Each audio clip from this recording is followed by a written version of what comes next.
Hi, this is Bob Wagner's Spot 7 hard way. Now if you own my 1 to 6 spot card, I'm sorry to tell you the two boards are not interchangeable. You actually need a different board for this particular routine because the configurations are different. So here it goes, Bob Wagner's Spot 7 the hard way. I was recently thrown out of a casino. Let me tell you what happened. I was at the dice table, the craps table. If you don't know how the game is played, it's very simple. You're given 2 dice. If you roll a 7, you win. Well, on my first roll, I rolled a 4 and a 3, 7, so I won.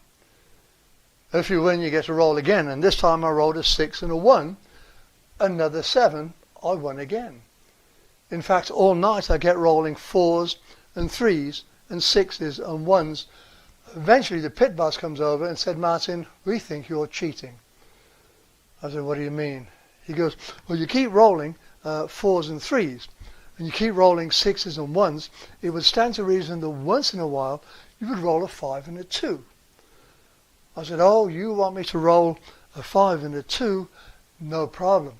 In fact, I can roll any combination you want. In other words, if you want 4 and a 3, no problem. 6 and a 1, easy. 5 and a 2, all day. In fact, I can even roll 7 the hard way." He said, "What's the hard way?" I said, "Oh, the hard way is very simple. It's 7 on one dice and none on the other." And that's when they threw me out the casino.